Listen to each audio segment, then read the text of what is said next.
Démarrer. Bienvenue, mesdames et messieurs, bienvenue à la Maison Soufie. Nous sommes très heureux de vous recevoir parce que tout ce que nous organisons, c'est pour vous. On essaye de partager ce qu'on a eu la chance de recevoir durant les 20 dernières années, les 25 dernières années, les auteurs qu'on a pu lire, les gens qu'on a pu rencontrer et qui à nos yeux ont une grande valeur. Donc on a essayé de partager tout ça avec vous tous et vous toutes. Et donc aujourd'hui, nous recevons pour la seconde fois. C'est bizarre, je suis obligé de lire parce que je les connais personnellement, mais leur parcours, c'est plus facile de le lire.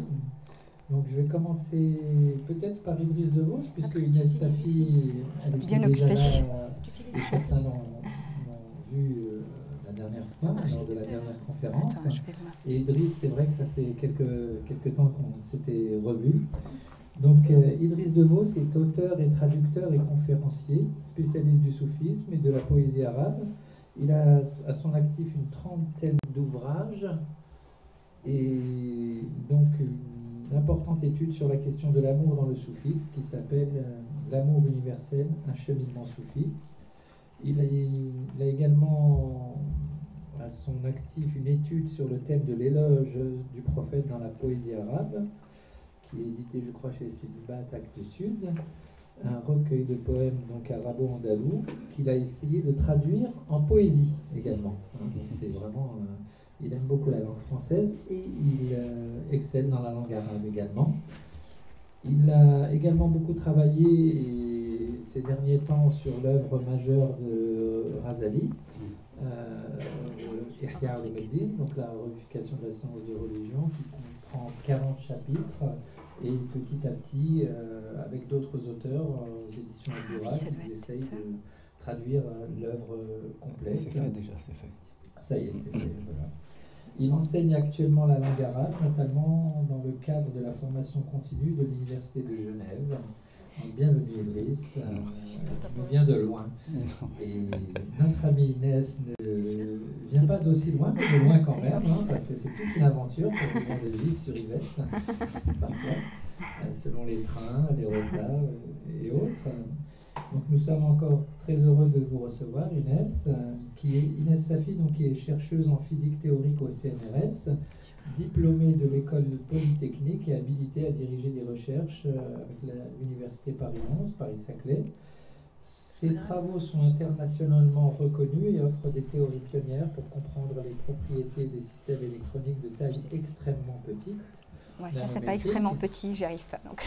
Voilà, c'est trop petit pour moi. Ça, c'est trop grand. Et donc, c'est quelque chose qui est en rapport avec la physique quantique. Et lors du premier festival, on avait eu l'honneur de présenter une conférence de l'infiniment petit à l'infiniment grand, où elle était accompagnée de Abdelhak Guiderdouli, qui est lui-même astrophysicien.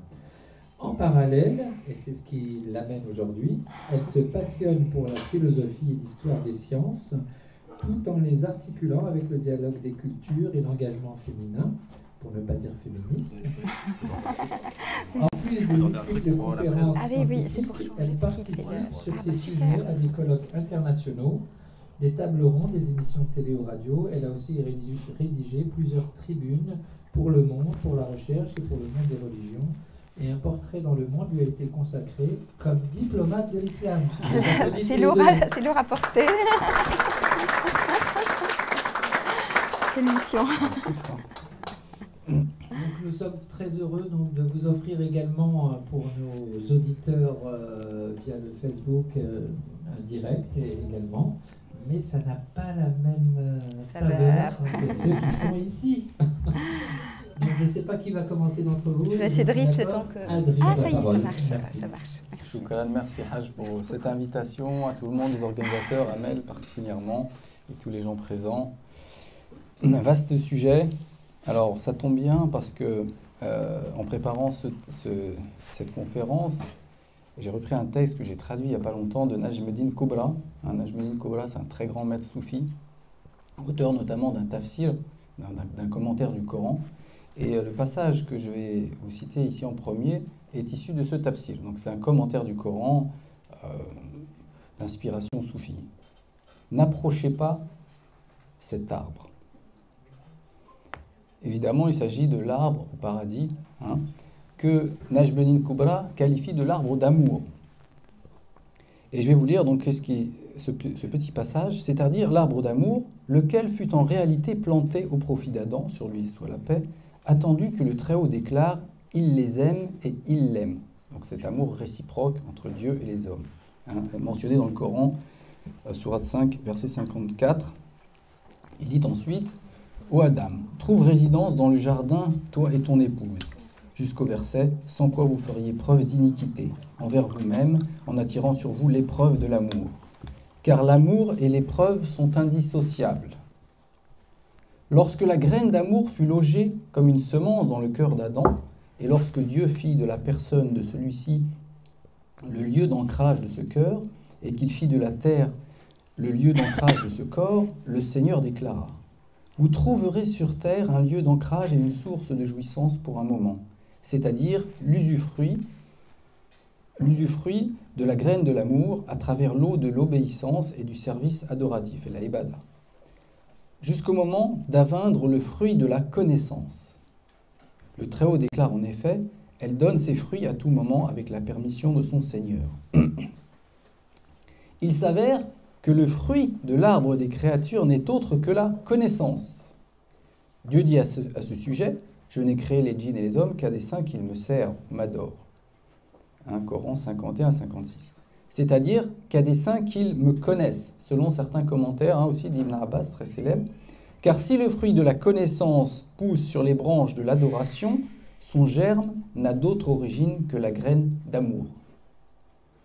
C'est ce dont nous informe la parole du prophète, sur lui soit la paix, relatant que David, sur lui soit la paix, demanda à Dieu : Seigneur, pourquoi créas-tu le monde ? Le Très-Haut répondit : j'étais un trésor caché et j'aimais être connu.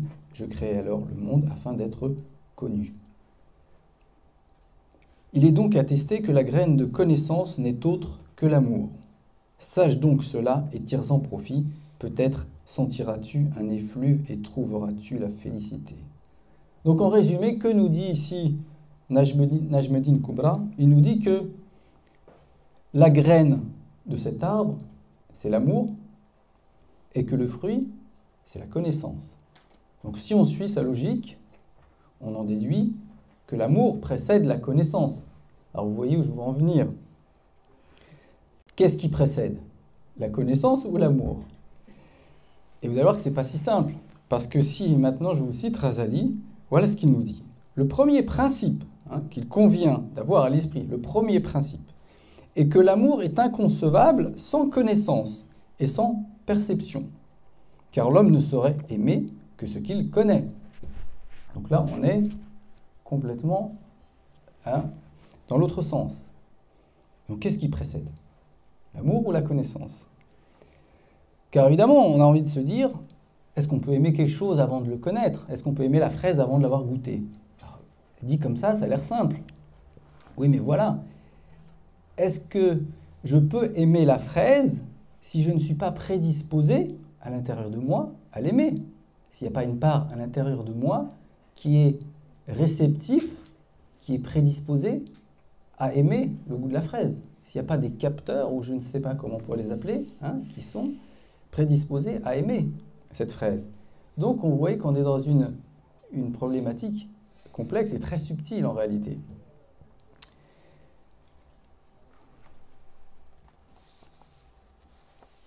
Je citerai maintenant Farid ad-Din al-Attar, donc vous connaissez tous le langage des oiseaux. Peut-être que vous avez remarqué, quand il parle des 7 vallées, la première est celle de la recherche, la deuxième celle de l'amour, la troisième celle de la connaissance. Et voilà ce qu'il nous dit. La purification par l'amour met en état de réceptivité et prédispose à recevoir par intuition directe. Qu'est-ce qu'il nous dit ? Il nous dit effectivement, lorsqu'on est dans l'état de l'amour, on se prédispose à aimer. Et donc on accroît, c'est justement cet état de réceptivité qui prédispose à connaître. Et donc on est dans un cercle vertueux. Plus on aime, plus on connaît, et plus on connaît, plus on aime. Donc on est dans une dynamique vertueuse. Donc je vous rassure tout de suite, je ne vous donnerai pas la solution qui précède. Hein, l'amour, ceux qui me connaissent savent que je suis un peu socratique, j'aime bien établir des dialectiques, mais après je laisse chacun Et puis c'est surtout que je n'ai pas la solution. Rumi nous dit aussi, tant que tu ne cherches pas une chose, tu ne la trouves pas, excepté le bien-aimé. Avant de l'avoir trouvé, tu ne le cherches pas. Alors ça, c'est du Rumi, tout craché, qui est, comme les grands soufis, hein, comme Ibn Arabi, accepte le paradoxe et nous amène jusqu'à la limite de l'intellect et nous disent maintenant, laissez tomber l'intellect, il y a autre chose derrière. Donc c'est une vaine question, hein, car dans l'absolu, rien ne précède rien, hein, et l'antériorité est finalement relative dans le monde manifesté. Je citerai aussi Abou Yazid al-Bistami qui dit, au sujet de la grandeur du cœur du mystique, du gnostique, si le trône et ce qu'il contient pénétraient le cœur du croyant, il ne le sentirait pas. En effet, comment ce cœur qui contient le prééternel serait-il affecté par ce qui n'existe que par accident? Et donc là, il parle effectivement de cette prédisposition à connaître de manière absolue. Hein. Le cœur du gnostique, il veut dire que c'est vraiment ce cœur très profond qui met en relation avec la science intuitive, hein, telle qu'en parle aussi Razali très souvent. Mais alors, revenons un petit peu en arrière, pour reprendre ce même questionnement par d'autres biais. Vous avez tous entendu parler évidemment de la parabole du Ney de Rumi. Hein. Rumi nous dit que tout être humain finalement aspire à ce paradis perdu, hein, à cette présence divine, et d'où la parabole du Ney. Hein. Il y a aussi un poème que j'avais traduit dans le même esprit que j'aime beaucoup. Il dit « Écoute du jasmin, l'austère et l'entraîne. De la séparation, il relate les peines. Depuis que de mon plan on déroba ma veine, je tire les sanglots et des rois et des reines. » Donc dans ce même esprit, hein. Ibn Arabi dit également « Tout être humain, par nature, éprouve en soi un manque le faisant incliner vers un être existant comme support. Or, son objet d'inclination n'est autre que Dieu, mais il n'en a pas connaissance. C'est pourquoi le Seigneur a dit, ô vous qui croyez, l'indigence vous appelle à Dieu.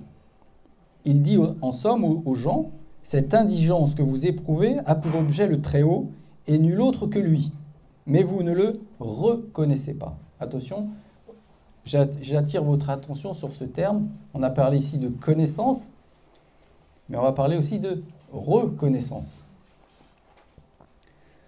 Pour qu'il y ait nostalgie, il faut qu'il y ait souvenir. Fût-ce un souvenir enfoui, un souvenir imperceptible. D'où la notion de dhikr, qui est très importante dans le soufisme. Hein. Le dhikr, c'est ce qui nous rattache à ce souvenir intérieur de la présence divine. Hein. Vous savez que dans le Coran, on nous dit que les êtres, avant d'être manifestés, étaient dans la présence divine. Et le Seigneur a dit, « Ne suis-je pas votre Seigneur ?» Ils ont répondu, « Certes, oui. » Et donc, il y a ce souvenir a une première attache intérieure qui le relie à cette présence prééternelle. Mais il y a une deuxième attache auquel on prête moins souvent attention. C'est que le dhikr dans le Coran, il est opposé au mot rafla. Or, le mot rafla, en arabe, ça veut dire l'insouciance ou l'inconscience. Donc, si on met en opposition inconscience et insouciance, on a en opposition la conscience. Donc, le dhikr est à la fois un souvenir, mais aussi une conscience. Le souvenir qu'il relie verticalement à la transcendance, et la conscience qui le relie au visage de Dieu de manière immanente. Hein, la conscience des choses manifestées. Donc, il y a une double attache.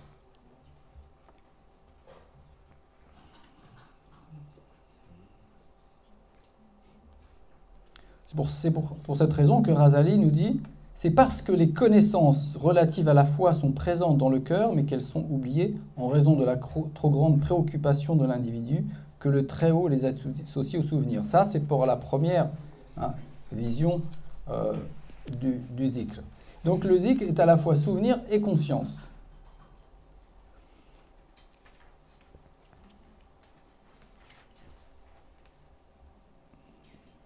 Mais alors,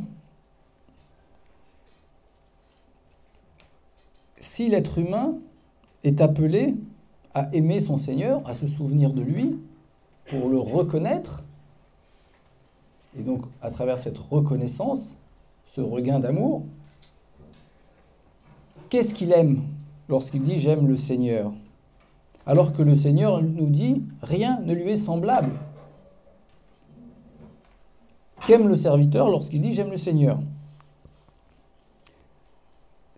Cette question a été posée par de nombreux savants qui ont décrété que finalement l'amour du serviteur pour Dieu n'est qu'une façon de qualifier la gratitude ou l'obédience, mais il n'y a pas de réel amour. Certains savants littéralistes ont dit ça. Alors évidemment, les soufis n'étaient pas d'accord, d'autant que le Coran parle d'amour entre le serviteur et le Seigneur. Et Razali nous dit « Sache que la communauté s'accorde à dire qu'aimer le Très-Haut et son envoyé est un devoir. Or, comment ce qui n'existerait pas pourrait-il être prescrit ? Et comment pourrait-on interpréter notre amour de Dieu par la simple obédience alors que cette obédience même est subordonnée à l'amour et qu'elle n'en est qu'un fruit ? L'amour précède donc nécessairement l'obédience ou la gratitude. L'amour de Dieu nécessite une représentation de lui. Quand on dit une représentation, pas une représentation imagée, une représentation intérieure, subtile, mais une représentation tout de même. Et Ibn Kathir, dans son commentaire « Les regards ne sauraient l'appréhender », nous dit « L'appréhender veut dire le cerner. Or, le fait de ne pouvoir le cerner du regard n'implique pas de ne pas le voir. De même que le fait de ne pas cerner tout le savoir n'implique pas de ne rien savoir.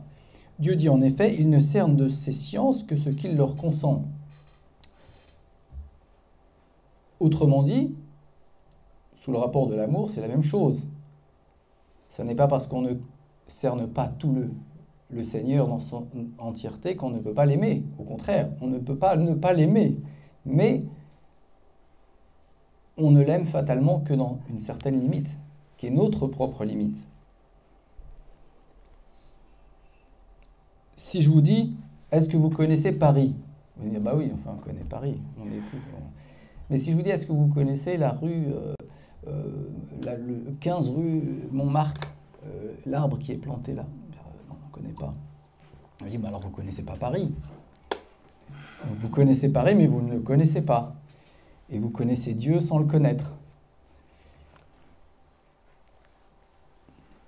L'imam Shahrani nous déclare, le Très-Haut a dit, je n'ai créé les djinns et les hommes qu'afin qu'ils m'adorent. Selon le commentaire d'Ibn Abbas, afin qu'il m'adore signifie afin qu'il me connaisse, encore une fois. Car de même que le regard se porte sur lui, exalté soit-il, si bien qu'il est vu, la connaissance se porte également sur lui, si bien qu'il est connu. Mais la connaissance que les uns ont de Dieu apparaît comme ignorance relativement aux autres d'un degré de connaissance supérieur.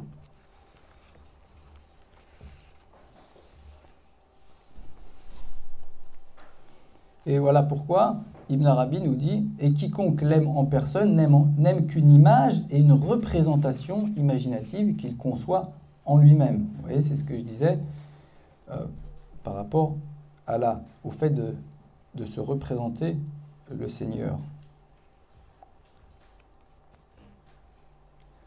Dans les hadiths, on va même plus loin que ça, car le prophète, alors un hadith rapporté par Bukhari Muslim nous rapporte que dans l'au-delà, les serviteurs seront rassemblés et puis que donc Dieu réunira les gens au jour du jugement et il dira que chacun suive ce qu'il adorait. Et puis alors des gens se mettront à suivre le soleil, d'autres se mettront à suivre la lune, d'autres se mettront à suivre des tyrans, etc., etc. Et puis il restera les croyants, ceux qui croyaient Dieu, ceux qui croyaient en Dieu, cette communauté. Et le Très-Haut se présentera à eux sous une forme qu'ils ne connaissent pas et dira « Je suis votre Seigneur ». Ils protesteront, ça c'est un hadith dans Bukhari et Muslim. Ils protesteront que Dieu nous préserve de toi, nous resterons là jusqu'à ce que notre Seigneur arrive. Quand il viendra, nous le reconnaîtrons. Alors Dieu se présentera à eux sous la forme qu'ils connaissent et leur dira « Je suis votre Seigneur ». Et ils diront « Tu es bien notre Seigneur » et ils le suivront. Vous voyez que cette connaissance relative et limitée du Seigneur, selon les hadiths, se prolonge même dans l'au-delà. Une connaissance limitée. Donc tout l'enjeu du soufisme, ou un des enjeux majeurs, je dirais, c'est d'apprendre à reconnaître le Seigneur, mais dans des formes nouvelles, et d'accroître cette capacité à le reconnaître. Dunnun al-Misri dit de l'intimité de Dieu, elle consiste à incliner intimement pour tout visage gracieux et toute voix éloquente, car le Très-Haut se situe entre toi et cela.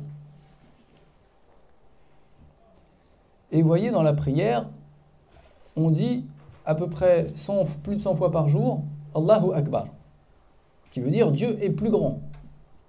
Dieu est plus grand que quoi? Plus grand que tout, bien sûr, mais aussi plus grand que l'image qu'on se fait de lui. Donc si le croyant faisait sa prière en pleine conscience, il serait invité à 100 fois par jour à changer sa vision de Dieu, à grandir, à élargir, à approfondir la vision qu'il a de Dieu. Donc c'est pas rien.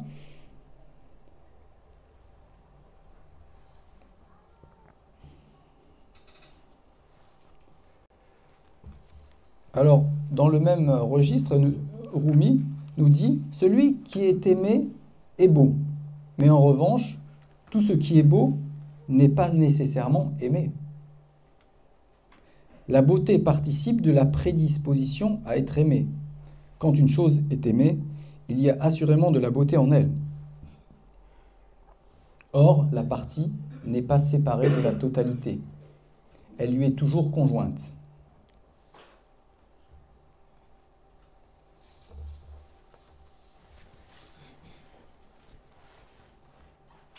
Cette question amène directement à la question de la subjectivité. Il y a deux façons de considérer la subjectivité. Soit on considère qu'il n'y a pas de règles dans l'univers et la subjectivité est une subjectivité absolue. Et dans ce cas-là, les goûts des uns et des autres ne peuvent effectivement pas être discutés du tout. Mais si la subjectivité signifie notre limite personnelle, à voir l'ensemble, alors c'est différent.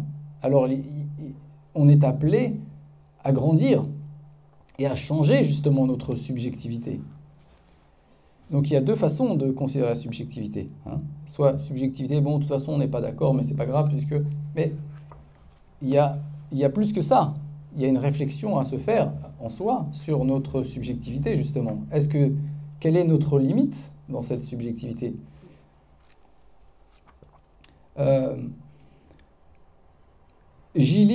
Al-Jili, Abdel Karim Al-Jili, un grand soufi également, nous dit « Sache que la laideur en les choses est une laideur relative et non inhérente à ces choses. Il n'est de laideur en ce monde que sous un rapport relatif. » Alors ça, c'est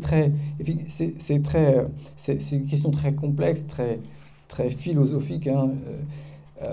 Donc on va pas rentrer là-dedans, mais il y a là des questions à se poser justement sur cette même notion de subjectivité. Son avis à lui, c'est que la laideur n'existe pas. Ou que la laideur, plus exactement, est relative. Alors voilà, ça c'est effectivement une question très très philosophique. Mais ce qui nous intéresse, nous, plus directement, c'est de savoir comment changer notre regard sur les choses. Dans l'absolu, un regard objectif serait un regard pur, un regard qui n'est pas déformé par le prisme de l'ego. Une vision parfaite, une vision, voire une connaissance, une omniscience, car car la vision qu'on a des choses est également liée à notre science.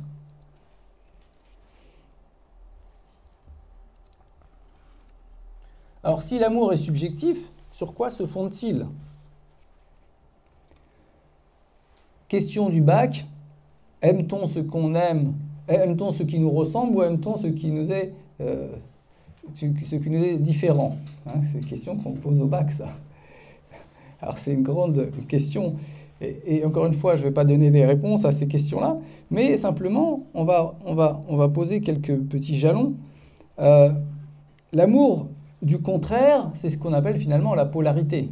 La polarité, le masculin, le féminin, le transcendant, l'immanent, le yin, le yang, etc. Ibn Arabi nous dit dans un très beau poème, « Princesse, ô grâce, elle est persane de naissance, d'Ispahan, la sublime, et son insigne engeance. Fille de mon imam et native irakienne, elle est mon opposée, moi qui suis du Yémen. Avez-vous déjà vu ou entendu, mes frères, l'exemple d'une union de deux êtres contraires ? »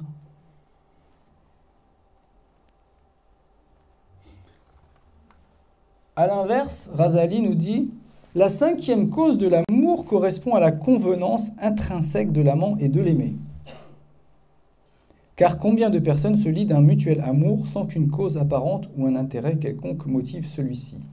Ils s'éprennent donc l'un de l'autre en vertu d'une simple affinité spirituelle. Comme l'a dit l'envoyé de Dieu, les esprits sont comme des armées coalisées, celles qui se reconnaissent mutuellement s'unissent, et celles qui s'entre-méconnaissent ou se renient mutuellement se divisent. » Et alors là, notez bien que le hadith parle de reconnaissance, ce qu'on a dit tout à l'heure. Hein. Ce hadith ne fonde pas l'amour sur la communauté de nature, mais sur la reconnaissance, ce qui est bien différent, ce qui est beaucoup plus subtil, parce que je peux être différent de quelqu'un tout en reconnaissant sa valeur, reconnaissant ses vertus, etc. Donc, et ce n'est pas forcément une communauté de nature dont il est question ici. Man ta'arafa. Ta'arafa, en arabe, ça implique une réciprocité. Et c'est la même racine que ma'arifa, qui est la connaissance. Et man ta'arafa minha, donc celles qui se reconnaissent mutuellement, s'allient.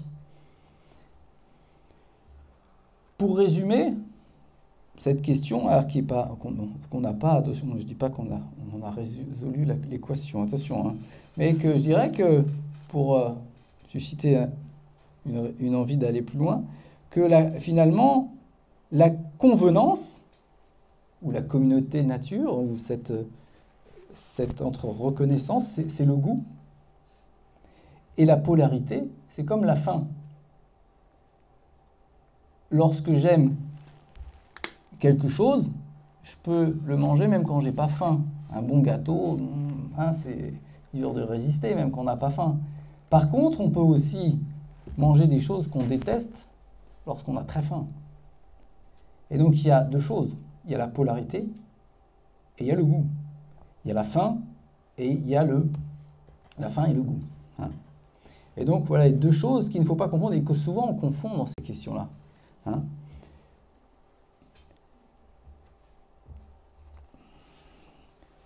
Il y a donc un jeu de miroir dans cette équation, car finalement, tout ce qui est reconnu est susceptible d'être aimé. Donc c'est ce miroir de Dieu, hein, que l'on déforme par notre prisme. Alors, je vous citerai ici une petite anecdote rapportée par Averroès et attribuée à Platon. Alors, je n'ai pas été vérifié où est-ce que ça se trouve dans l'enseignement de Platon, mais je trouvais intéressant. Platon raconte qu'un roi l'avait enfermé à tort. Il ne cessa de plaider sa cause jusqu'à établir clairement son innocence. Le roi sut qu'il l'avait traité injustement. Son ministre, chargé de faire la correspondance entre eux, lui déclara « Très auguste roi, tu sais qu'il est innocent. Quel grief as-tu encore contre lui ?»« Ma foi, répondit le roi, je n'ai rien à lui reprocher. Mais il m'est antipathique. » Je ne sais pas pourquoi. Le ministre informa Platon de ses propos. Celui-ci se dit « Il faut que je cherche en mon âme et ma personnalité une vertu semblable aux siennes. C'est par ce biais que je pourrais l'aborder à mon avantage. » Je m'enquérai donc de son caractère et appris qu'il aimait l'équité et détestait l'iniquité. Observant en moi-même la même qualité, je mettais en valeur cette convenance entre nous et l'abordais avec cette vertu partagée. Il ordonna sans tarder qu'on me fasse libérer. Déclarant à son ministre « Je n'ai plus aucun ressentiment à son égard. » Vous voyez? Alors ça, c'est l'aspect pratique de ce qu'on peut retirer de ces enseignements aussi. Hein. Comment, finalement, comprendre les relations humaines. Il ne s'agit pas simplement d'avoir une réflexion théorique, mais dans les relations humaines, des fois, ça ne tient à pas grand-chose. Hein. Alors, abordons maintenant la question sous un autre angle encore. Là, on est un peu dans la part philosophique, mais complètement dans le sujet. Relativement à la question de l'objet de l'amour, il y a deux théories qui coexistent. La première nous dit que l'objet de l'amour est nécessairement absent. Alors, cette première théorie relie l'amour au désir. Car finalement, on dit « je ne désire que ce que je n'ai pas ». Et dès lors que j'ai ce que je désire, je ne le désire plus. Donc finalement, selon cette équation, tout amour est voué à s'éteindre, à se finir. Ce qui est très désolant. Hein. Alors, cette idée, on la trouve chez Platon, elle est reprise aussi par Ibn Arabi de manière un peu plus subtile, mais on la retrouve. Donc ça, c'est la première équation. Mais évidemment, comme on voit que il existe des gens qui continuent à s'aimer, hein, même à un âge avancé, on se dit, mais quand même, il manque quelque chose à cette équation. Et c'est comme toujours d'ailleurs, hein, quand les équations sont incomplètes, elles décrivent une part de la réalité, mais en omettent une autre. Hein. En physique, j'imagine que c'est la même chose. Hein. Une théorie vient, parce qu'elle est plus large, elle vient en supplanter. Non, mais je laisserai Inès, parce que là, je ne veux pas rentrer. Tu peux. Je ne veux pas dire de bêtises. Et la deuxième équation nous dit donc, finalement, non. L'amour est une puissance de jouir, qui est donc à l'intérieur de soi, et qui est associée à une image extérieure. Et donc, finalement, l'énergie de l'amour, cette énergie, elle est à l'intérieur. Et cette cause de l'amour est à l'intérieur, tandis que dans la première équation, elle est à l'extérieur. Alors évidemment, on est face à deux conceptions complètement différentes. L'une qui nous ramène à l'intérieur et l'autre à l'extérieur. Et à vrai dire, les philosophes n'ont pas résolu cette question. Et ceux qui ont, selon moi, se sont le plus approchés pas de la vérité, mais en tout cas, ont justement trouvé une équation plus large et plus embrassante. C'est Rumi, qui lui voit l'amour comme quelque chose de dynamique et non pas de statique. Il ne s'agit pas d'aller d'un point A vers un point B, ce n'est pas un flux d'amour qui part d'un point A vers un point B, que ce soit de l'intérieur vers l'extérieur ou de l'extérieur, mais une spirale qui justement revient toujours à son centre. Et donc le jeu de l'amour, finalement, est un jeu de projection de l'intérieur vers l'extérieur. Car il y a l'amour de donner et l'amour de recevoir. Et comme on disait tout à l'heure de la connaissance et de l'amour, c'est un cercle vertueux. Car celui qui donne se prédispose l'autre à donner à son tour. Et c'est ça le cercle vertueux de l'amour. C'est que quand on donne, on prédispose l'autre. Car évidemment, quand on se fait aimer de quelqu'un, eh ben, la personne a envie aussi de donner en retour. Et donc c'est ça le cercle. Et je vais en reparler après, quand je vais parler justement du sacrifice aussi. Donc il y a l'amour de donner, l'amour de recevoir. Et donc, une façon plus subtile de considérer cette question est de voir comme quelque chose de dynamique, et non pas comme quelque chose, pas de statique, mais d'unilatéral. Hein.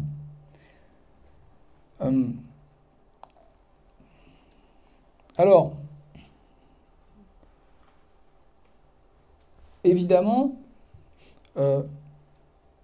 toutes ces questions, toutes ces compréhensions de l'amour nécessitent un combat contre soi, nécessitent de travailler intérieurement. Pourquoi? Pour repérer ce qui crée l'obstacle à l'amour. Car comme dit Rumi, l'amour est là, c'est seulement vous qui construisez des obstacles à cet amour. Et donc la voie de l'amour est à la fois la voie de la connaissance, mais c'est aussi la voie du sacrifice, mais en même temps la voie du sacrifice est la voie du bonheur. Pourquoi c'est la voie du bonheur? Parce que lorsque je travaille sur moi et que je deviens généreux, j'apprends à aimer, à donner.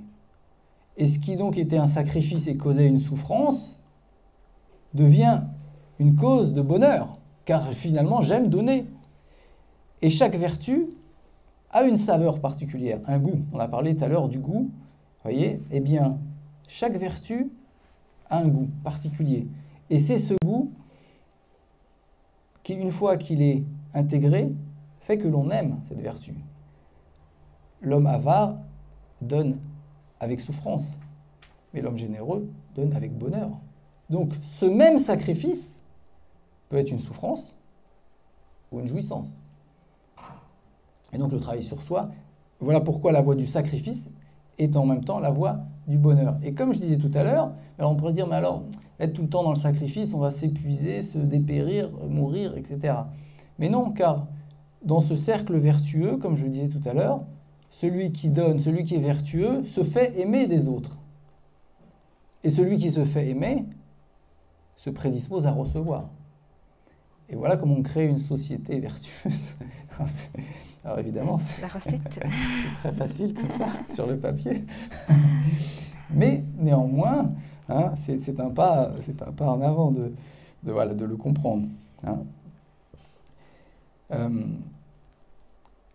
Alors, ce sujet a été très bien décrit par Razali, et c'est chez lui que j'ai trouvé la description la plus immédiate de cette question-là. Il nous dit « De la même manière, toute personne dominée par l'orgueil, souhaitant devenir humble, devra s'efforcer de suivre la voie des gens dotés de cette qualité un long moment.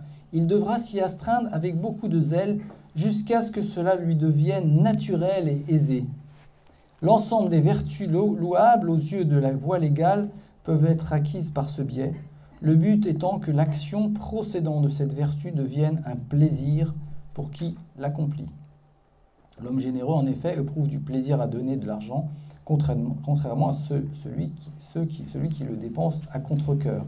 Et l'homme humble est celui qui tire plaisir de son humilité.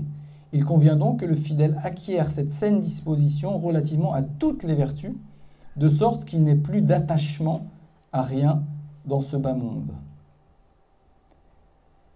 Et le Coran nous dit, les bonnes actions et les mauvaises ne sont pas équivalentes.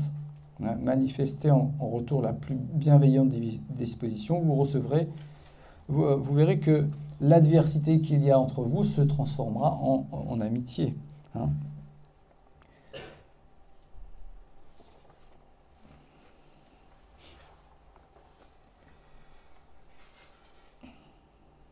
Voilà, donc je pense que je vais rester sur ça, donc en disant que la voie de la connaissance, la voie de l'amour, la voie du sacrifice et la voie du bonheur sont une seule et même chose. Ne cherchons pas à savoir qui précède, mais faisons un pas dans l'amour, un pas dans la connaissance, et puis et un pas en appellera un autre. Après, et puis voilà, et puis aimons-nous, et pour nous aimer, connaissons-nous. Voilà. Et merci, et je laisse la parole à Inès.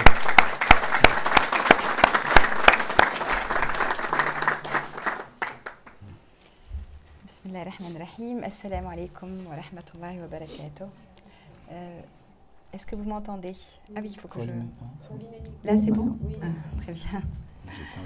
Merci beaucoup aux organisateurs de m'avoir réinvité après l'intervention de la semaine dernière qui portait sur le féminin masculin. Et effectivement, il y a quelques, je dirais, recouvrements avec le sujet actuel. Alors, je vais essayer, merci aussi à Idriss pour ce très bel exposé. Je vais donc essayer de... Il y aura sûrement des points que tu auras déjà soulevés, mais que j'aborderai brièvement. Alors, j'essaie d'avancer. Ça ne marche pas. Bon, peut-être que ça n'a pas l'air de... Bon, est-ce que la personne qui m'a aidée tout à l'heure pourrait... Ah. C'est curieux parce que... Ah, je sais. Ça marche ici, comme ça, manuellement. Ah bah très bien, voilà. Plutôt que des flèches. C'est curieux. Très bien. Alors en fait, les organisateurs, en particulier Amel, a tenu à donner un titre qui était en fait la conclusion d'une tribune dans le monde des religions. Donc, je trouvais que c'était un peu long, mais voilà, j'ai quand même, je n'ai pas résisté. Qui était l'amour de la connaissance a pour terme la connaissance de l'amour. Et donc, je démarre plutôt que... C'est pas la conclusion, mais c'est le démarrage. Là, c'est une très belle transition. Voilà.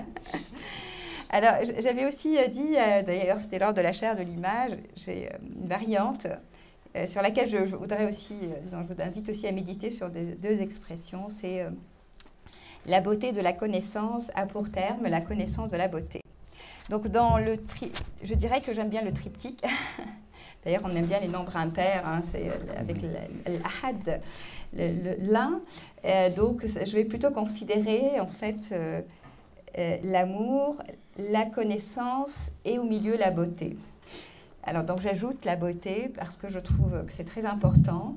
Et en fait, les grands érudits, alors j'essaie d'aller d'élaguer un peu, effectivement, il y a de très très belles citations, mais je vais essayer d'en mettre le minimum. C'est que c'est un petit peu le point de confluence entre amour et connaissance. Parce qu'on cherche, on aime ce qui est beau.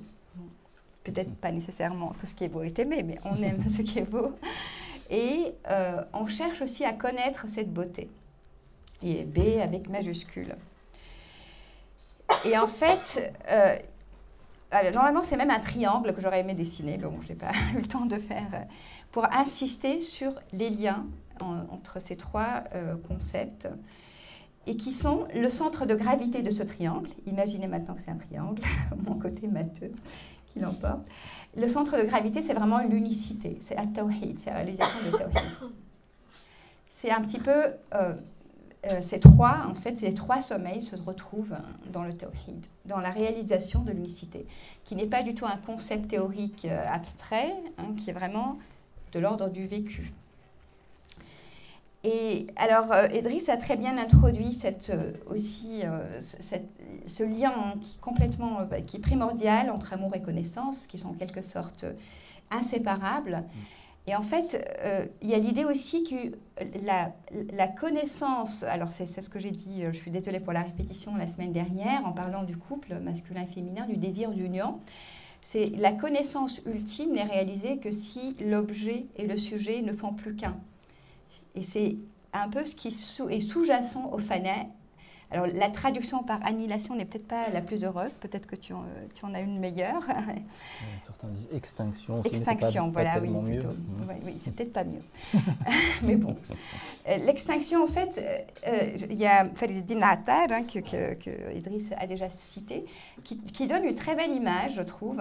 C'est que là, on est dans le thème du miroir. Donc, effectivement, on cherche à polir nos miroirs pour recevoir pleinement la lumière divine. Mais Attal dit qu'il faut aller plus loin, il faut polir aussi le dos du miroir. Ce qui voudrait dire qu'on passe d'un miroir à une vitre qui laisse complètement passer la lumière divine. Cette image me parle énormément. Donc c'est un peu cette façon de voir l'extinction.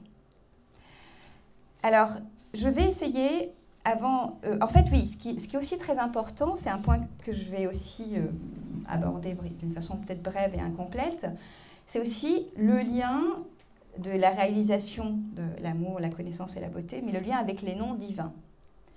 On ne connaît pas Dieu dans son essence, mais les noms sont des relations entre Dieu et nous-mêmes, et le cosmos. Et donc en fait, ah oui, il faut que je me souvienne que c'est là. Donc on retrouve donc les noms. Il y a l'un, évidemment, l'unicité, le Tawhid al-Ahad. Le nom, l'amour, c'est réalisé un nom divin qui est très important, qui vient juste après l'un, qui est Ar-Rahman, et qui se traduit, selon Maurice Glottan, mais je trouve ça très bien fondé, par le rayonnant d'amour, et j'insiste encore, que je l'avais dit aussi la semaine dernière. Donc c'est vraiment un nom qui ouvre tous les chapitres coraniques dans Basmala. À la connaissance, donc c'est associé au savant, le savant, sachant que là, le mot connaissance aussi peut avoir plusieurs versions. Il y a la ma'arifa, il y a l'ilm, il y a al-hikma. Je résume, hein, je vais pas, ça serait très long d'aborder ces questions. Et la beauté, c'est vraiment le beau, c'est une qualité divine. Il y a un hadith connu qui dit que Dieu est beau et aime la beauté. Et ayant été créés par un souffle divin, à l'image de Dieu, on essaie de réaliser ces noms en nous. D'où l'importance de ces noms. Et aussi, si on aime et si on connaît, si on est prédisposé à aimer, à connaître, en fait, cela provient, c'est lui la source de cet amour, de cette connaissance. Si les personnes ou les objets ou les créatures ne sont connaissables et aimables, c'est grâce à ce qui nous donne le madad, qu'on pourrait dire, voilà, à ces effluves divines. Alors, je vais peut-être d'abord, alors c'est une transition brutale, en fait j'hésitais à mettre ça au début, mais en fait j'aimerais quand même... Ça réveille l'auditoire, ça réveille. Voilà, c'est bien de changer un peu. Je reviens après sur ces trois, parce que ça va un peu articuler les trois thèmes de mon exposé, mais je voudrais m'arrêter un moment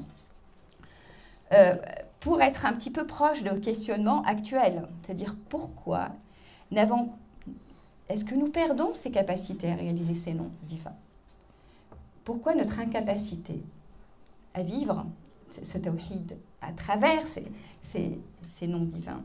Et je pense qu'il y a un obstacle qui nous touche tous, qui est général, c'est ce que j'appelle la pensée cartésienne.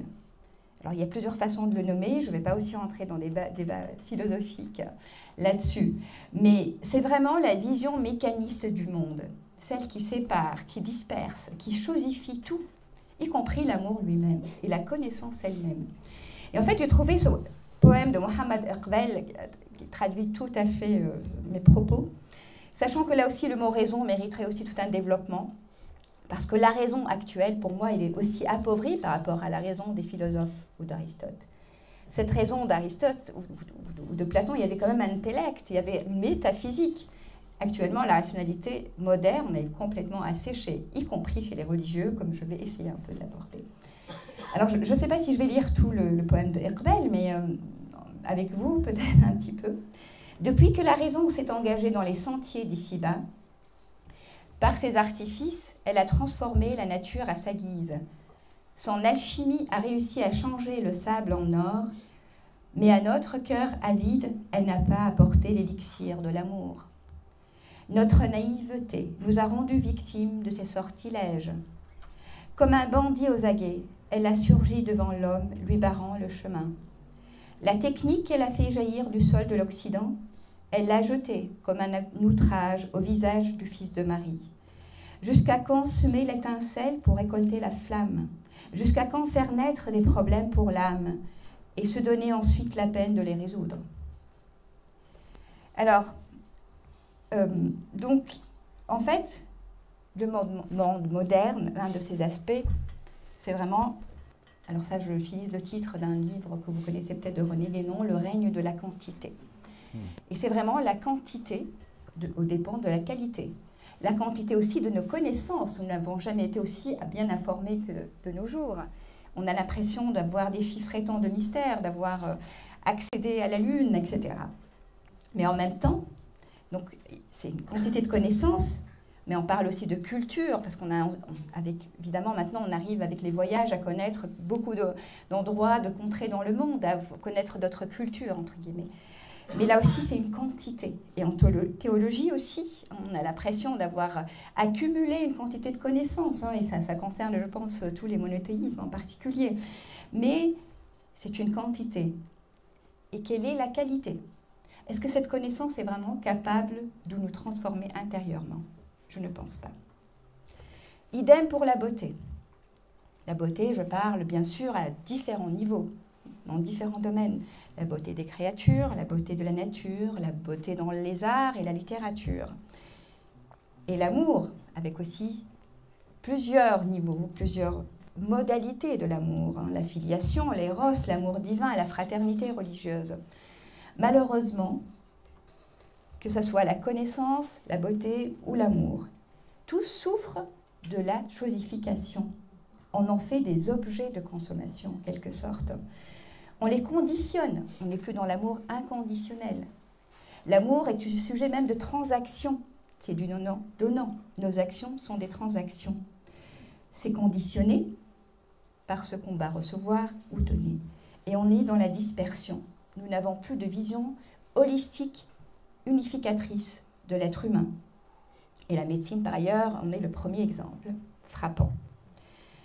Et en quelque sorte, pour la beauté en particulier, à travers les arts, par exemple, ou la poésie, malheureusement, dans le mouvement, je dirais, la révolution scientifique, technocratique, ça a été désacralisé. On parle d'art plutôt profane, dont on aurait peut-être une vision supérieure à des arts sacrés. Ils sont en quelque sorte désacralisés. Là aussi, modernité mériterait qu'il soit... C'est un mot qui est difficile aussi à utiliser, mais vous voyez à peu près ce que je veux dire. Je dirais que je la définis par ces concepts. Et en même temps, là aussi, le mot fondamentalisme mériterait aussi d'être précisé, mais on voit bien que la place de l'esthétique, en particulier dans l'islam, est aussi quelque part détrônée par les fondamentalismes. Ce n'est plus essentiel. Et alors, il faut que je m'habitue à utiliser les touches. Donc, ce que ça donne, en tout cas, si je parle de l'islam, c'est ce qu'on appelle l'ilm, pour les savants religieux qui ont l'autorité, d'ailleurs, je n'en ai pas personnellement. Les savants qui ont cette autorité, ils sont capables d'avoir une quantité, on est dans la quantité, d'avoir lu tous les recueils de hadith, d'avoir lu tous les tafasirs, d'avoir lu toutes les interprétations, tabaï, etc.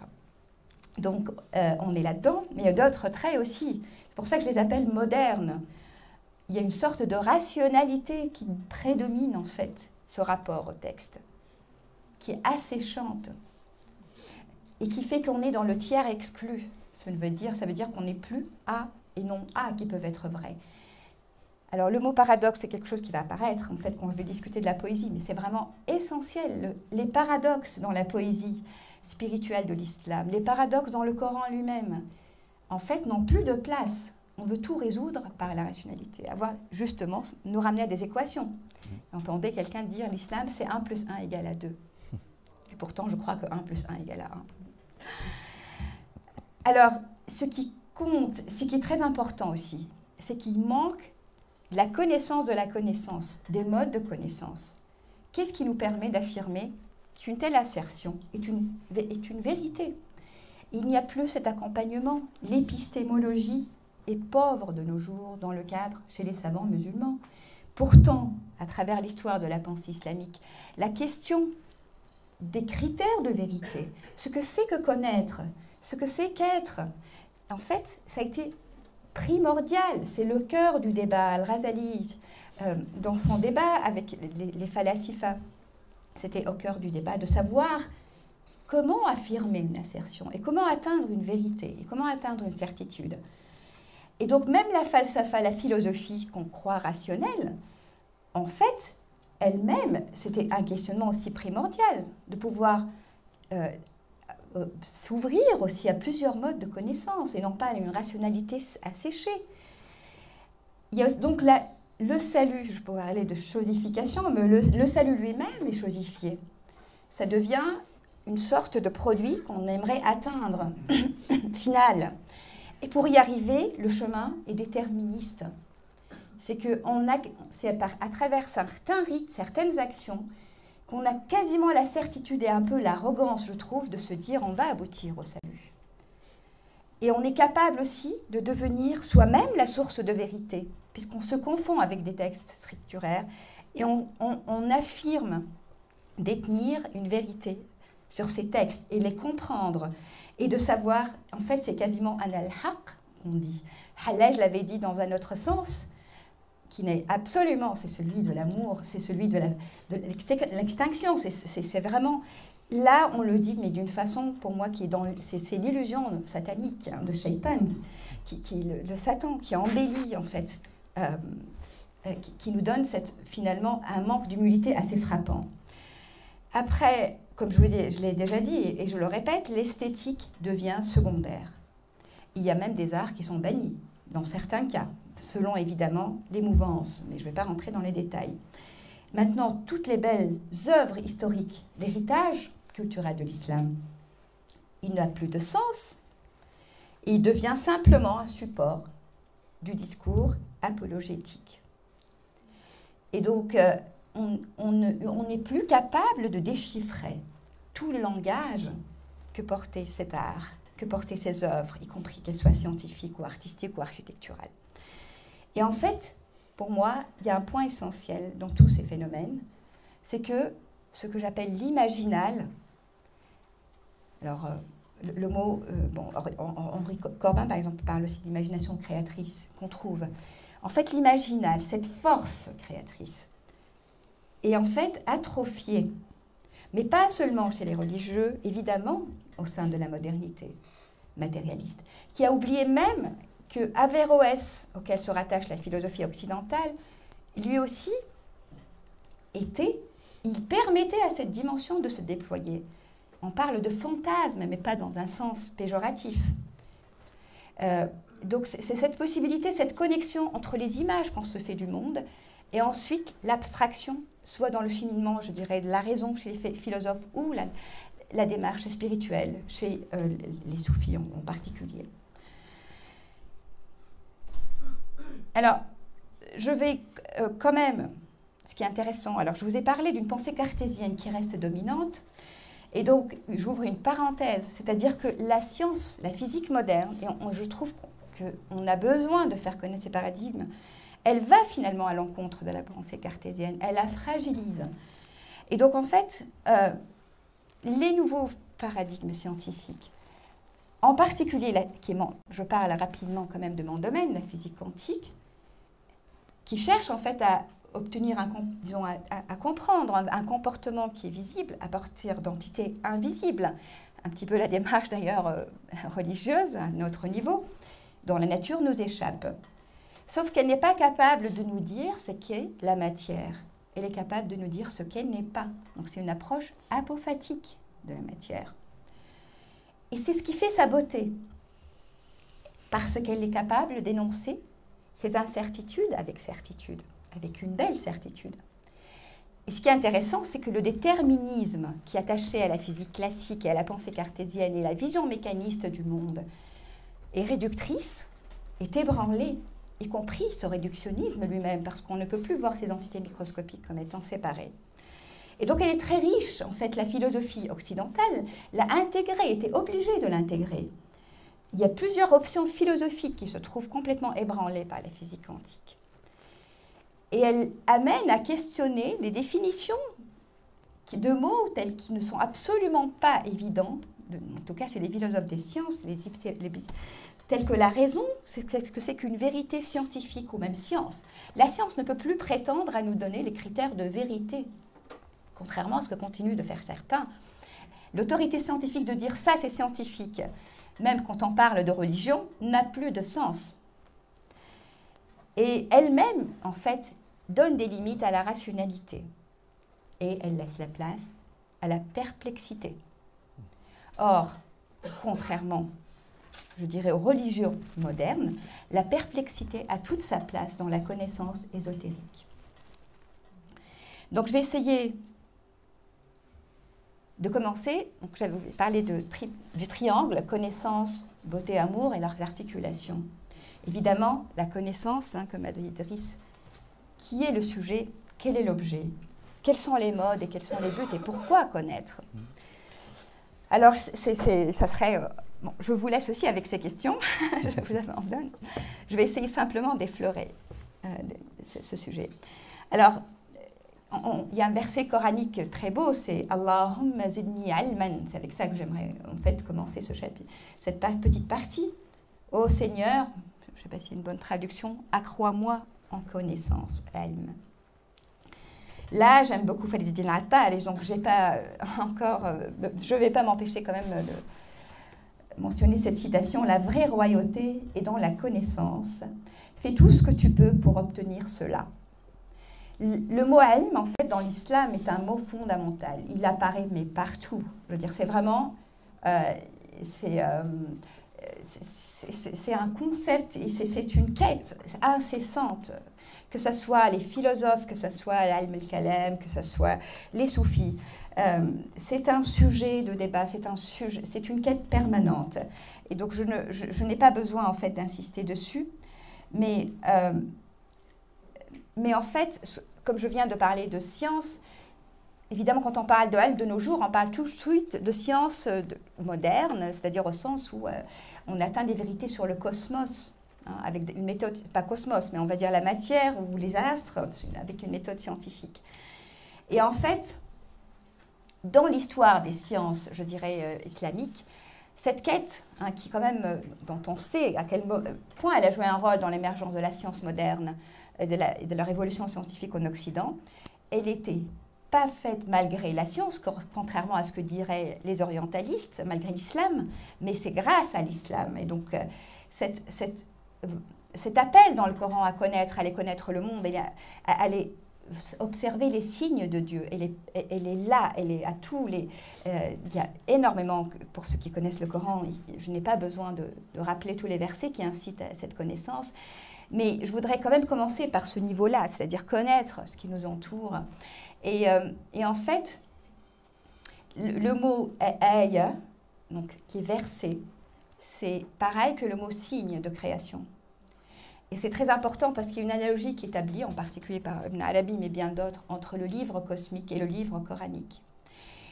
Et il y a un mot clé qui est la notion de théophanie, qui est en fait commune, hein, et je retournerai aussi à la notion de beauté, la manifestation de Dieu dans le monde.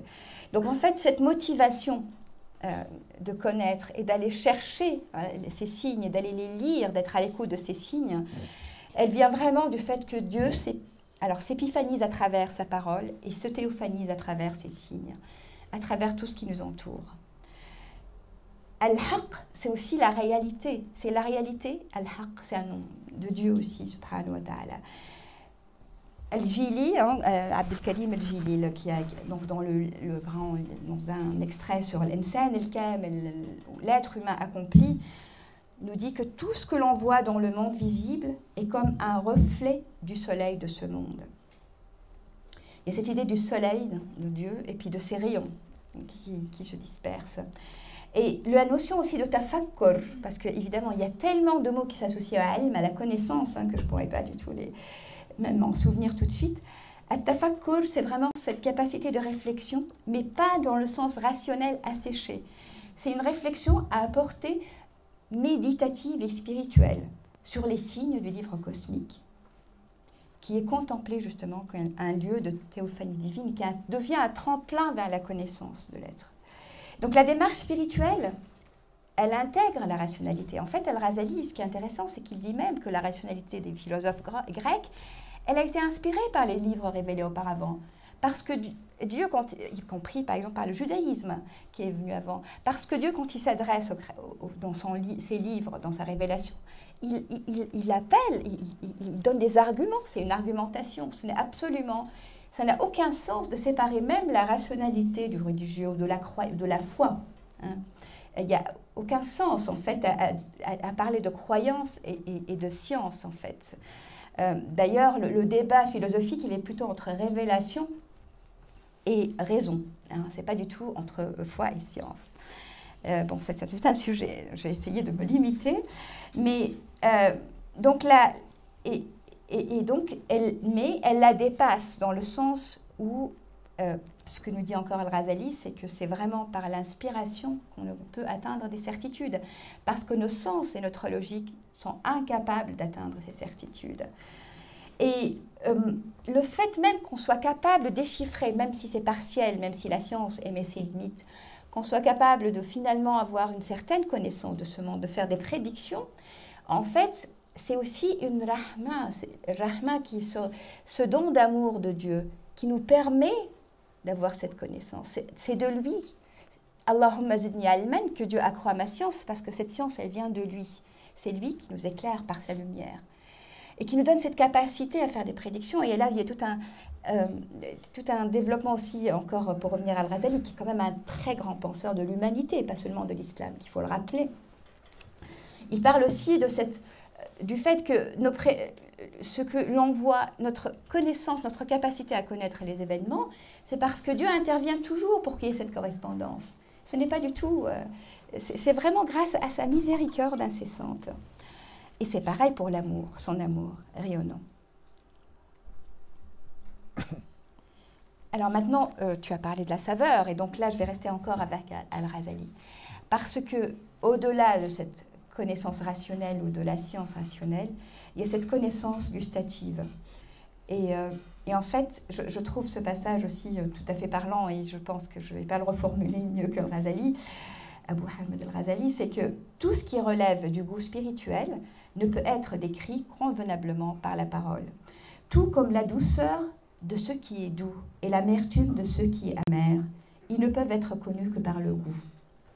Et alors, ce qui est intéressant, là, je fais un clin d'œil au thème du samedi dernier, c'est qu'en fait, il établit, ça serait bien que nos savants puissent avoir cette audace, disons, naturelle chez Al-Ghazali. Il établit donc l'analogie de ce goût, de cette saveur, avec le plaisir éprouvé lors de l'union sexuelle. Et il ajoute, il s'agit d'un plaisir que l'on ne connaît que pour l'avoir goûté. Si tu l'éprouves, tu le connais, sinon, sa description verbale ou écrite est inadaptée. Alors du coup, je peux faire la transition au deuxième point, c'est-à-dire l'amour, parce que je vous ai dit que ça serait articulé en trois. Pareil, là aussi, qui est le sujet? Quel est l'objet? Quelles sont les modalités? Quels sont les buts? Là aussi, je vous laisse avec ces questions. Alors, en fait, les diapos, excusez-moi, ne sont pas au point, mais bon, c'est pas grave. Alors, je voudrais rappeler quand même, donc il y a Ar-Rahman, parce que j'ai eu une fois un débat avec un conférencier chrétien, et donc quand j'avais dit que Rahman c'était rayonnant d'amour, il avait dit oui, mais c'est une façon de rétablir que l'islam est religion d'amour, et donc c'est une façon un peu tirée par les cheveux. Non, l'islam est bien une religion d'amour, je ne suis pas la seule à l'affirmer. Et c'est vraiment... alors, il y a une parole prophétique qui nous incite énormément à exprimer l'amour envers autrui, à l'exprimer. Il y a une autre parole qui parle de tahada ou tahabbu, faites-vous des offrandes entre vous, mais les offrandes ne sont pas nécessairement matérielles. Offrir même un sourire est un don, pour vous entre-aimer. Et en fait, je cite ici, mais bon, il y avait là aussi plein d'options. Il y a quelqu'un qui avait demandé à Massignon à combien y a-t-il de soufis dans le monde islamique, et Massignon a répondu en souriant, combien y a-t-il d'amoureux à Cambridge? Et donc le soufisme est une question d'amour. Dites-moi combien il y a d'amoureux à Cambridge et vous direz combien il y a de soufis dans le monde islamique. Alors en fait il y a aussi l'amour qui est en fait primordial dans cette connaissance. Je pense que Driss a suffisamment exposé ce lien. Je pense effectivement, je crois plus, même si je ne prétends pas répondre, qu'il s'agirait plus d'une dynamique, d'un cercle vertueux. Et en fait, c'est à travers aussi les noms divins que l'on peut, quelque part, quand on cherche à les laisser se déployer, qu'on peut aussi les connaître parce qu'on leur permet de se déployer en nous et dans la création. C'est un petit peu ça le point vers lequel j'aimerais cheminer. Mais je voudrais quand même rappeler qu'il y a les souffrances des affres de l'amour, et ça les poètes l'ont bien chanté. Et la miniature ici, par exemple, c'est le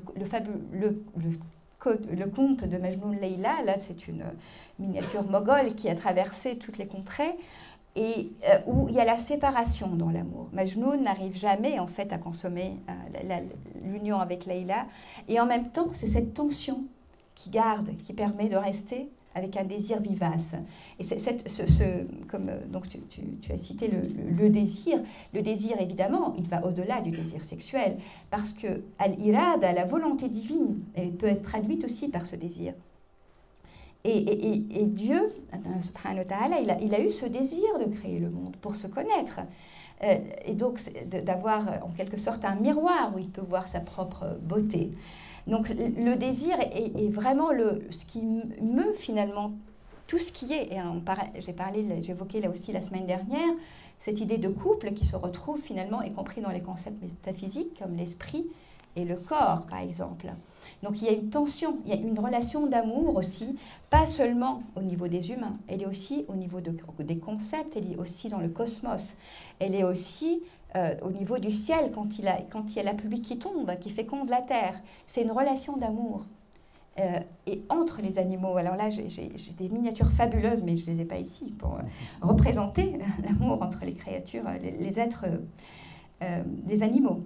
Et pour cette distance, donc pour parler de la distance, parce que là donc tu as rappelé la nostalgie de la flûte, hein, le poème de plusieurs d'ailleurs de Rumi sur la nostalgie de la flûte au roseau. Et en fait, cette absence ou cette souffrance, elle vient du fait que ces théophanies, donc j'ai voulu insister sur les théophanies, c'est un jeu de voilement et de dévoilement de la présence divine. On n'est jamais satisfait parce que les théophanies sont là, mais on n'arrive pas à saisir cette présence. Elle est toujours voilée, parce qu'évidemment, sinon elle serait éblouissante. Et donc on est dans la souffrance, parce qu'on n'arrive ni à réaliser la connaissance totale de Dieu. Hein, il reste inaccessible, vraiment comme la menthe, comme dans certains poèmes, qui reste inaccessible et derrière laquelle on doit courir, et envers laquelle on doit exprimer tout son amour et se rendre esclave pour qu'elle ait pitié de nous, pour qu'elle puisse nous accorder un regard. Et donc en fait... Cette nostalgie de la flûte aussi au roseau, d'où elle est fabriquée, est très bien exprimée, mais je n'ai pas aussi mis le poème. Mais Ibn Arabi exprime aussi l'importance de cette absence. Il dit que l'amour naît d'une absence. Quand cette absence devient présence, l'amour devient connaissance. Alors, et pour rester avec Ibn Arabi, c'est très difficile. En fait, à chaque fois, je me dis, je vais éviter de parler d'Ibn Arabi, mais c'est très difficile, parce que vous avez entendu parler énormément de son poème sur l'amour et ma religion et ma foi. Et en fait, il y a tout un commentaire qu'on ne dit pas, qui est associé à ce poème, pour qu'on puisse le comprendre. C'est le commentaire d'Ibn Arabi lui-même, dans Turjuman al-Ashwaq, hein, donc le livre... la traduction m'échappe, c'est ton grand-père qui l'a... Voilà, l'interprète des désirs, voilà. Donc l'amour et ma religion et ma foi, juste là, je rapporte juste le commentaire du dernier vers de ce poème, ce que dit Ibn Arabi, l'amour est ma religion et ma foi, car il n'y a pas de religion plus élevée que celle fondée sur l'amour et le désir pour celui envers qui je la professe, et qui l'ordonne mystérieusement, la part de mystère reste là. Telle est la caractéristique des spirituels de type mohammadien. En fait, le commentaire ne s'arrête pas là, il est plus long, parce qu'il parle de Mohammed, de l'aimer. Ibrahim, d'ailleurs, il est le Khalil. Le Khalil, c'est l'ami intime de Dieu. Et pour Mohammed, or, j'ai hérité de cette voie, wa warastu ala minhajihi. Alors, la beauté maintenant, alors donc, j'ai essayé de la mettre au milieu parce que c'est un point de confluence. Et en fait, la beauté, donc ça je vous rappelle une parole prophétique qu'on retrouve énormément dans les livres d'érudits, même si elle n'est pas dans les hadiths, les paroles prophétiques canoniques, mais qui est très importante, en tout cas dans le soufisme. Je fus un trésor caché et j'ai voulu être connu. Donc là, il est mu par le désir de se connaître. Et c'est aussi ce désir de connaître qu'on retrouve en nous, parce que nous avons été aussi créés à partir d'un souffle divin. Et aussi, donc, la beauté, ce miroir qu'est la création, nous devons veiller à polir ces miroirs. Ces miroirs, c'est d'abord nous-mêmes, notre cœur. Alors, encore mieux si c'est le dos du miroir qui est poli, comme le dit Attar. Mais c'est aussi veiller à la beauté de tous ceux qui nous entourent. Ce sont les miroirs où le divin, nous-mêmes, on se connaît à travers ces miroirs, mais c'est aussi là où Dieu aime contempler sa beauté. Et nous-mêmes, contempler la beauté de Dieu dans ces miroirs. C'est un jeu de miroirs à l'infini. Mais c'est aussi la nature, le miroir de la nature. Comment peut-on le souiller au degré qu'on fait actuellement? On est quand même face à une crise absolument inédite. Comment peut-on invoquer Dieu, faire le dhikr et en même temps infliger à la nature ce que nous sommes en train de lui infliger, ou aux êtres, à toutes les créatures? Mais c'est aussi polir les miroirs, ce sont aussi nos propres productions. Parce que là aussi, nous sommes à l'image du Dieu créateur quand nous sommes créatifs. À travers l'art, à travers la poésie, à travers la littérature, mais aussi la science elle-même. Ces créations, elles demandent à être belles. D'ailleurs, on le voit, en fait, ce qui est fabuleux dans la science de l'ère arabo-islamique, c'est que les manuscrits sont d'une beauté inouïe. Ce n'était absolument pas un détail, contrairement malheureusement à nos productions actuelles, où ça devient complètement négligeable ou même pas recherché. Et cette motivation, en fait, tout est inspiré par la révélation coranique, en fin de compte, mais pas... Il y a une sorte de dynamique, de foisonnement de cet imaginal qui, en fait, aboutit à ces créations qui sont inspirées par le message coranique, mais qu'on ne retrouve plus, parce qu'on n'a plus le sens ni des sciences, ni des arts, ni des architectures. Et cette esthétique, elle n'est pas du tout un détail, c'est encore l'esthétique de la théophanie, là aussi. Et c'est elle-même qui est garante de l'éthique. Ce n'est pas du tout un détail, cette esthétique. La beauté du caractère aussi, je voudrais en parler, parce qu'il y a un hadith prophétique qui nous parle de « at-tahalli bis-sifat al-ilahiyya », se parer des attributs de Dieu. Donc je parlais des noms, de les laisser vivre ces noms. Et en fait, ça veut dire quoi? C'est aussi, on parle de l'unicité, la réalisation du tawhid, c'est pas du tout parce que c'est une morale qu'on dit qu'on doit... Voilà, qu'on doit avoir un beau caractère. Ce n'est pas une simple morale asséchée. C'est parce que quand on adopte ces noms divins, c'est comme ça qu'on réalise l'unicité. C'est une voie de réalisation de Tawhid. Et c'est une condition même pour la connaissance. C'est vraiment les qualités de l'être, al-insan al-kamil, l'être accompli, l'être humain accompli, qui est en notre cœur, qu'on doit réaliser. C'est comme ça qu'on devient réceptacle de la lumière divine, de la connaissance divine. Et c'est aussi parce qu'on se part de ces noms qu'on les connaît encore mieux. On les vit, on les concrétise, on les intègre. La contemplation, alors j'ai parlé tout à l'heure justement, comme une voie de connaissance. En fait, donc je rejoins un petit peu ce que je disais, hein, c'est vraiment tout ce qui est, y compris ce qui est inanimé, il n'y a pas de profane.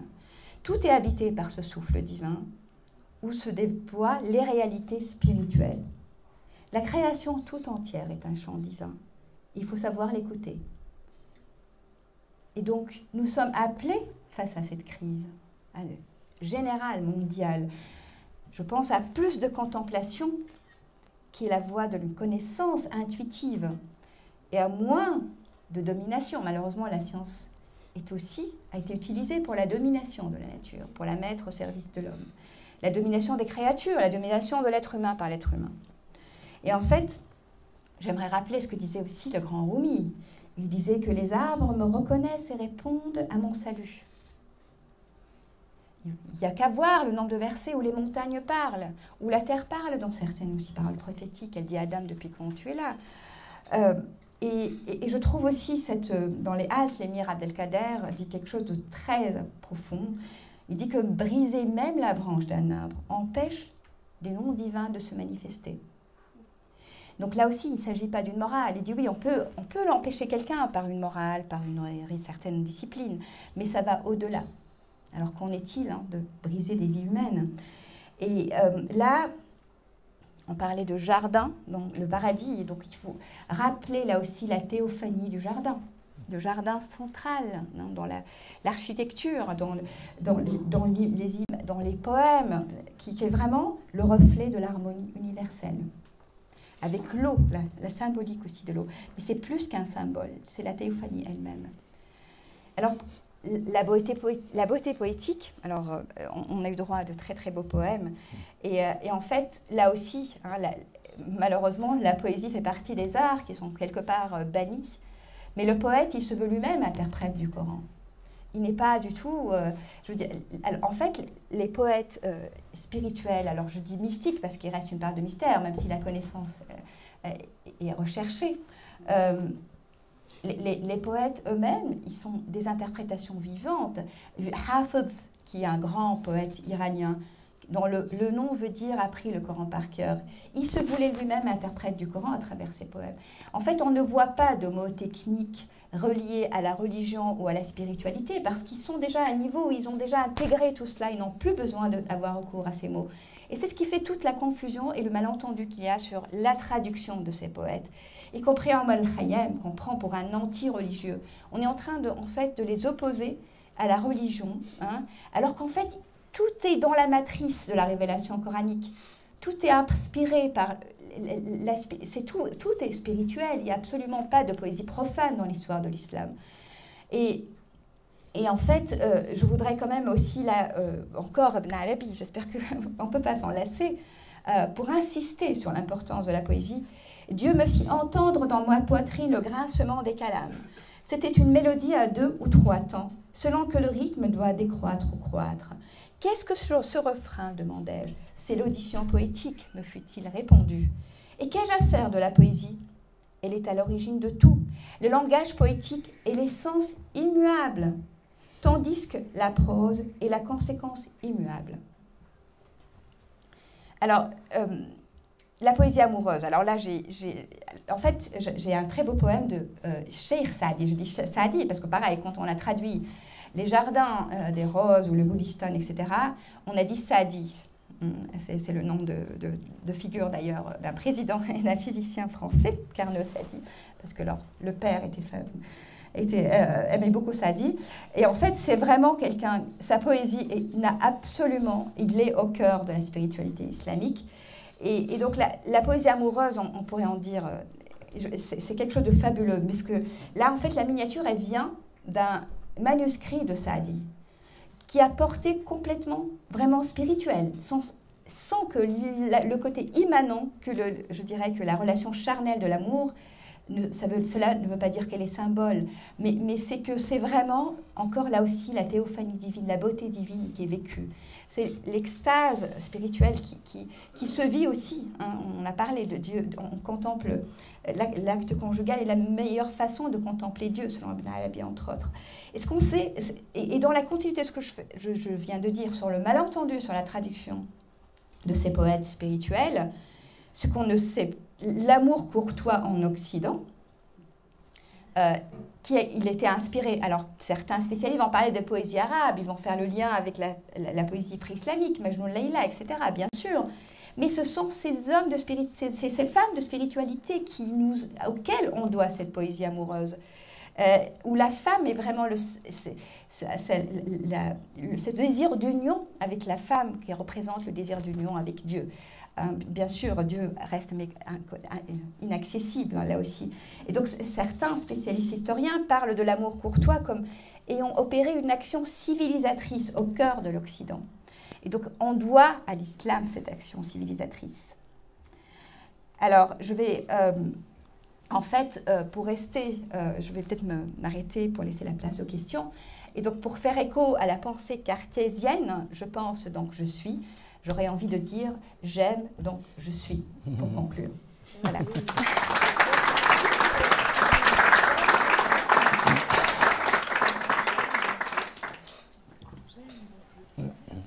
la plus belle chose que vous ayez pu dire. Merci. C'est pas branché. Donc merci Inès, merci Denis beaucoup. d'avoir répondu à notre appel. Et pour moi, vous êtes vraiment doués, tous les deux, de connaissances, de beauté et d'amour. Donc ça faisait vraiment sens de vous inviter pour ce sujet-là. C'était très naturel. Et maintenant, donc, on va passer aux questions, mais le problème, c'est que je ne sais pas. Il est allumé.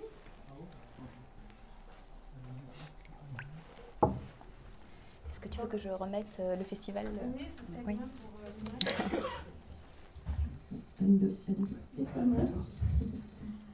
Donc on va passer aux questions. Et s'il vous plaît, essayez d'avoir des questions concises.